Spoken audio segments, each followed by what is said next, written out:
ओम नमो भगवते वासुदेवाय। ओम नमो भगवते वासुदेवाय।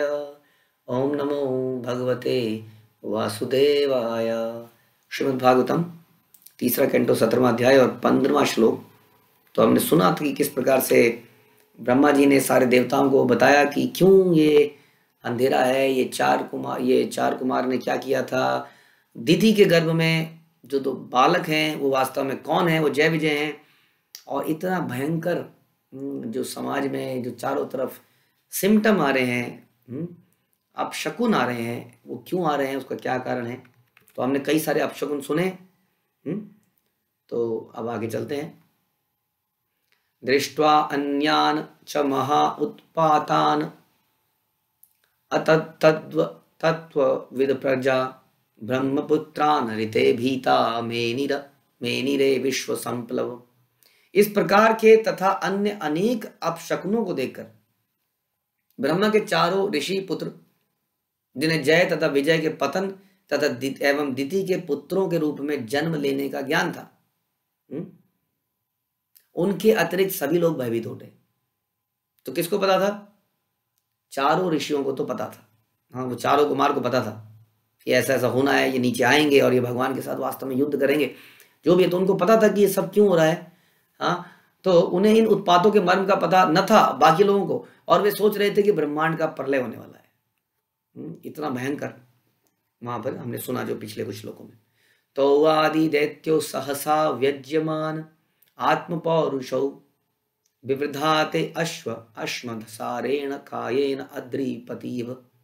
पुराकाल में प्रकट इन दोनों असुरों के शरीर में शीघ्र ही असामान्य लक्षण प्रकट होने लगे। उनके शारीरिक ढांचे इस्पात के समान थे और वे दो विशाल पर्वतों के समान बढ़ने लगे। यानी कि इनकी ग्रोथ ऐसी नहीं हुई जैसे हमारी होती है। हमारा बच्चे धीरे धीरे धीरे धीरे धीरे धीरे पढ़ते हैं, पता ही नहीं चलता है कि बढ़ कब गया है ना। कोई हमें कहता है अरे आपका बच्चा इतना बड़ा हो गया, हम कहते हैं अच्छा बड़ा हो गया। लेकिन इन बच्चों की ग्रोथ तो विजिबल थी, दिख रहा था, ओहो ये क्या हो रहा है, आज इतना था, कल इतना, आज इतना बड़ा कैसे हो गया। वो बड़े होते गए, एकदम देखते देखते सामने सामने बड़े गए। उनका शरीर कैसा बन गया? लोहे के समान था। जैसे बच्चे का बड़ा सॉफ्ट स्किन होती है, और धीरे धीरे धीरे जैसे बड़ा होता है तो स्किन टाइट होने लगती है। इनके जो बचपन से ही शारीरिक ढांचे इस्पात के थे, विशाल पर्वतों जैसे ये लगने लगे। और कितने ऊंचे शरीर हो गए, बता रहे दिवी स्पर्शो हेम किरीट कोटिभिर निरुद्ध काष्ठो स्फुरत अंगदा भुजौ गाम कंपयंतो चरणै पदै पदै कटयासु कांचया अक्रम अतीत्य तस्थतु। उनके शरीर जो है इतने ऊंचे हो गए कि उनके स्वर्ण मुकुटों के शिखर ऐसा लगता था कि वो आसमान को छू रहे हैं, बादलों को छू रहे हैं। इतना ऊंचा व्यक्ति। उनके कारण सभी दिशाएं अवरुद्ध हो जाती। मतलब ऐसा लग रहा था कि हवा बह रही है तो हवा के सामने एक पहाड़ आ गया है। और जब वो चलते थे तो धम धम ऐसा लगता था कि छोटे मोटे भूकंप आ रहे हैं। उनकी बाहों में चमकदार बाजूबंद थे और कमर में सुंदर करधनियां थी। लेकिन जब वो खड़े होते थे तो उनकी कमर से ऐसा लगता था पूरा सूर्य जो है ढक गया। पीछे इतना बड़ा अंधेरा छा गया उनकी परछाई से कि सूर्य जो है एकदम ऐसा लगता कि अस्त ही हो गया है। प्रभा बता रहे हैं कि जब किसी व्यक्ति का ऐसा शरीर हो जाता है तो उसको बड़ा ही वेल मेंटेन्ड और एक बड़ा मतलब संपन्न घर से माना जाता है। ऐसा आजकल का प्रचलन है। प्रभुपाद कह रहे कि किसी देश के अंदर यदि 6-6 फुट के 7-7 फुट के नौजवान या युवतियां अगर पैदा हो रही हैं with broad shoulders and everything very fine, तो बोला जाता है कि बड़े संपन्न है, क्योंकि शारीरिक ढांचा ही आजकल व्यक्ति की पहचान है। इसलिए हम देखते हैं कि हमारे युवा जो है बहुत समय लगाते हैं जिम के अंदर, किसी तरह से उनके बाइसेप्स बन जाएं, पेट पतला हो जाए, ट्राइसेप्स बन जाए, ये हो जाए वो हो जाए। बहुत कुछ आदमी खर्चा करता है, टॉनिक्स पीता है, विटामिन खाता है, आर्टिफिशियल तरीके से वो गोलियां खा खा के अपने आप को मोटा करते हैं। और इसी चक्कर में जो बेचारे हमने देखा कि जो कभी जिन्होंने जीवन में अंडा नहीं खाया उनको बताते हैं अंडा खाओ, अंडा कच्चा अंडा खाओ, दूध में डाल के अंडा खाओ, ये खाओ वो खाओ। तो खा खा के उन्होंने क्या कर लिया, शरीर को वज्र जैसा बना लिया। लेकिन भाग्य को थोड़ी बदल सकते हैं। भाग्य को कैसे बदल सकता है कोई व्यक्ति? एक बड़े से बड़ा शरीर वाला भी व्यक्ति हम देखते हैं अचानक से, कितने हमने केस ऐसे सुने। हमने एक केस सुना था कि व्यक्ति एक बहुत बड़ी कंपनी में ऐसे ही जिम में बैठ चलता था और जिम में चलते चलते पूरे कई घंटे जिम में लगाता था, एकदम हट्टा कट्टा था। वो एक दिन ट्रेडमिल में चलते चलते उसी के अंदर मर गया। तो ऐसे बहुत सारे किस्से सुनाई देते हैं। बहुत हेल्दी व्यक्ति भी अचानक से मर जाता है, क्योंकि वो भाग्य को नहीं बदल सकता ना। अपने भाग्य को बदलने के लिए शरीर की आवश्यकता नहीं है, उसके लिए तो हमारे कर्मों को बदलना पड़ेगा। इसकी जानकारी किसी को नहीं है, इसलिए लोग सुखी नहीं हो पा रहे हैं। अगर हम कर्मों को बदल देंगे तो हम वास्तविकता में सुखी हो पाएंगे, क्योंकि हमारे जो जीवन में दुख आते हैं वो हमारे कर्मों के रिएक्शन आते हैं। यदि हम अपने कर्मों को सही कर लें तो हम भी सुखी रह सकते हैं। लेकिन सारा ध्यान संसार के लोगों का उसको लगता है कि शरीर अगर स्वस्थ रहेगा, ऑल्दो शरीर is very important but is not all important. शरीर का कोई पर्पस है, केवल उसको सुदृढ़ बनाना कैसे पर्पस हो सकता है? यदि किसी मशीन को अगर आप रोज बढ़िया तरीके से चमकाते रहें किसी कार को, लेकिन उसको यूज ही ना करें तो उसका क्या लाभ होगा? एक दिन वो पड़े पड़े एक्सपायर हो जाएगी, उसका इंजन सीज हो जाएगा, उसके अंदर बैटरी डाउन हो जाएगी। उसका चलना आवश्यक है जिस पर्पस के लिए वो बनाई गई थी। वैसे ही हमारा शरीर भी किसी पर्पस के लिए बनाया गया था, लेकिन उसको केवल हमने चमकाते रहे, सुदृढ़ बना लिया, लेकिन उसका यूटिलाइजेशन नहीं हो पाया। तो ऐसा गलत है। प्रभुपाद कह रहे हैं कि समाज में शारीरिक बनावट के अनुसार आप नहीं कह सकते कि कौन कितना संपन्न है। बल्कि देखा जाए तो, अगर लिटिल दूसरे वर्ड्स में देखा जाए तो शारीरिक बनावट तो गार्ड्स की होती है। Guards are very strong, bouncers are very strong. But एक देखते हैं हम, छोटे से मिनिस्टर होता है, अगेन भौतिक एग्जाम्पल है, छोटा सा हाइट का मिनिस्टर और उसके पीछे पीछे 7-7 फुट के गार्ड, तो कौन ज़्यादा संपन्न है? तो शरीर के हिसाब से, अगेन एग्जाम्पल भौतिक है, इसको रेफरेंस के लिए बोला गया, लेकिन वास्तव में चाहे वो मिनिस्टर हो चाहे वो गार्ड हो, वास्तविक कौन व्यक्ति उस शरीर का सदुपयोग कर रहा है, वही व्यक्ति इंटेलिजेंट है। आपको एक मोबाइल दिया, आपको एक एंड्रॉयड फोन दिया या आईफोन दिया, आपने केवल उससे कॉल करते रहे, बस आपने उसको कीपैड का फोन बना दिया, तो आप क्या इंटेलिजेंट कहे जाएंगे? नहीं, क्योंकि उसके कितने सारे फीचर थे। अदरवाइज तो आप कीपैड का ही फोन ले लेते, बैटरी भी ज़्यादा चलती। क्योंकि आपने उसका इस्तेमाल ही नहीं किया, इसका मतलब आप बेवकूफ़ हैं, जानते ही नहीं है, उतनी नॉलेज नहीं है।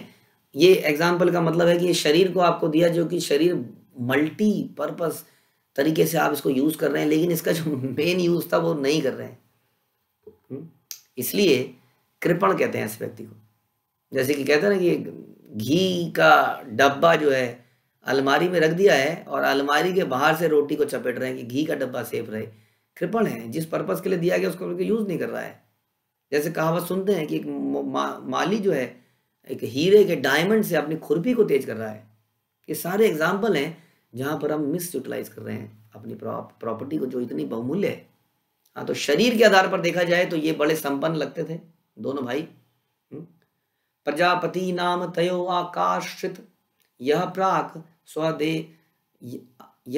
स्वदेहात यमयो अजायत तम वै हिरण्यकशिपु विदु प्रजा यम तम हिरण्याक्ष असूत सा अग्रता। जीवात्माओं के श्रेष्ठ कश्यप ने अपने जुड़वा पुत्रों का नमस्कार किया। जो पहले उत्पन्न हुआ उसका नाम हिरण्याक्ष रखा, और जिसको दिति ने पहले गर्भ में धारण किया उसका नाम हिरण्यकशिपु रखा। तो प्रभुपाद बता रहे हैं कि पिंड सिद्धि एक वैदिक ग्रंथ है जिसमें गर्भावस्था के बारे में बताते हैं कि जुड़वा बच्चा कब होता है और कैसे जो पहले गर्भ में आता है वो बाद में संसार में आता है पेट से बाहर, और जो बाद में आता है वो पहले बाहर आता है। तो इस प्रकार हिरण्यकशिपु गर्भ में पहले आया था, लेकिन वो संसार में बाद में आया, लेकिन वही बड़ा पुत्र माना गया, ऐसा बताते हैं। तो हिरण्यकशिपु और हिरण्याक्ष जो थे, हाँ, जुड़वा पुत्र, इनका ये नामकरण संस्कार हुआ, कश्यप जी ने किया इनका। चक्रे हिरण्यकशिपु दौर्भ्याम ब्रह्म वरेण च वशे पालान लोकान त्रीन अकूत मृत्युद्धता।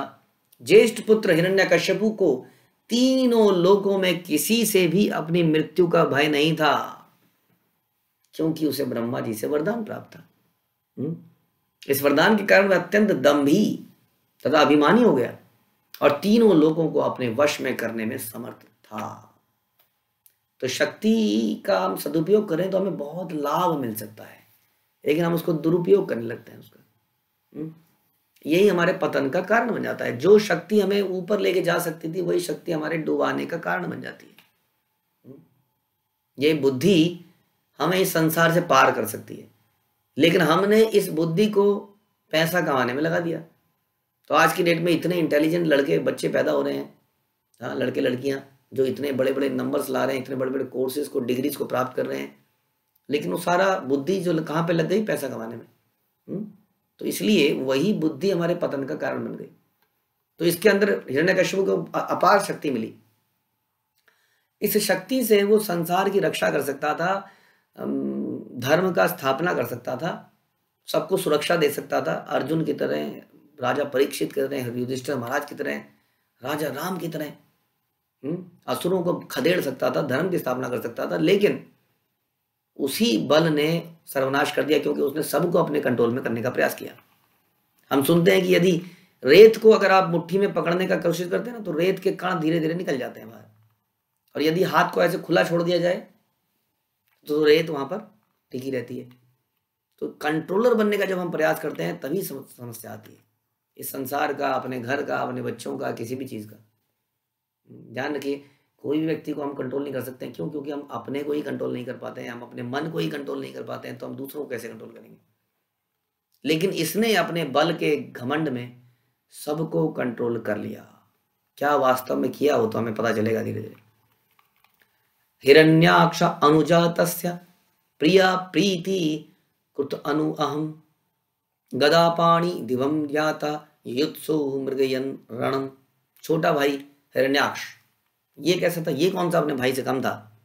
ये अपने बड़े भाई को प्रसन्न करने के लिए कुछ भी करने को तैयार था। बड़ी अच्छी दोस्ती थी। हिरण्यकश्यप को प्रसन्न करने के लिए वो अपने कंधे पे गदा लेके पूरे ब्रह्मांड में घूमता रहता था। कोई है जो मेरे भाई का, जैसे अश्वमेध यज्ञ होते थे, ये अपने आप ही उस यज्ञ को कर रहा है, समझ लीजिए। घूम रहा है, जहां जहां पर जो जो दुश्मन है उनको समाप्त करता जा रहा है पूरे ब्रह्मांड में। कहाँ नहीं जा रहा, आगे आपको डिटेल में स्टोरीज आएंगी। अब यहाँ पे समरी में आ रही है कि कैसे कैसे हुआ। तो ये सब जगह जाता था, किस लिए? लड़ने के लिए। खुजली होती थी, बहुत दिनों से लड़े नहीं है। हाँ, जो असुर होते हैं वो उनका हमेशा उनके हाथ पैर फड़कते रहते हैं जब तक दो चार को मार मुर नहीं देते। तो आप देखेंगे कहीं पर कोई झगड़ा हो रहा है, कोई व्यक्ति आएगा अचानक से भीड़ में से और दना दना दना मारेगा थोड़ी देर और निकल लेगा। हाँ, उसने अपनी खुजली दूर कर ली किसी और के झगड़े में। हाँ, तो ऐसा आपको देखने को मिलेगा, क्योंकि आसुरी स्वभाव है, मोड ऑफ पैशन है, रजोगुण है, जिसके कारण ऐसा होता है। तो ये पूरे संसार में भ्रमण कर रहा था, कौन लड़ेगा मेरे से, और जो उसके भाई को ना माने उसी को समाप्त कर दिया जाए। तम वीक्ष दुस्सह जवम रणत कांचन नुपूरम वैजन्यता वैजंतया सृजा सृजुष्टम अंश न्यसत महागदम।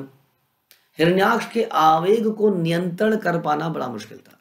यानी कि आप लोगों ने ज्यादा नहीं सुना होगा इनके बारे में, हिरण्यकश्यप के बारे में लोगों ने ज्यादा सुना है, क्योंकि बाद में भगवान ने नरसिंह रूप एक्चुअली ज्यादा फेमस है। हालांकि वामन रूप भी फेमस है, लेकिन फिर भी लोग जानते नहीं है हिरण्याक्ष को।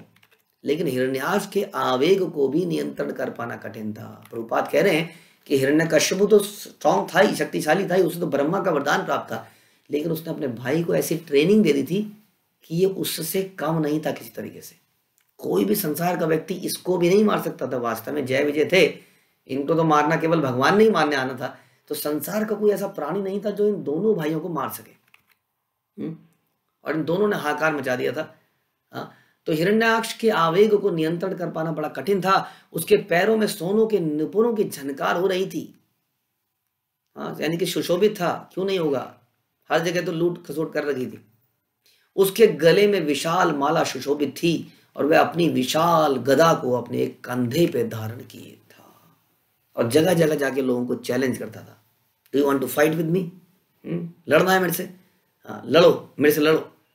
इस प्रकार से उसने न जाने कितने लोगों को मार दिया था, और वो चाहता था कि चारों तरफ उसके भाई का ही साम्राज्य हो। लेकिन जैसा हम गीता में सुनते हैं कि बड़े बड़े योद्धा भी भगवान के मुख में चले गए, तो ये हिरण्यकश्यप और हिरण्याक्ष क्या संसार में अपनी सत्ता बना पाएंगे, और क्या बना के उसको मेंटेन कर पाएंगे? क्या सबको कंट्रोल करने वाला हिरण्याक्ष अपने ही घर में अपने परिवार के लोगों को कंट्रोल कर पाएगा? ये कथाएं हम आगे सुनेंगे। हरे कृष्ण। श्रील प्रभुपाद की जय। ग्रंथराज श्रीमद् भागवतम की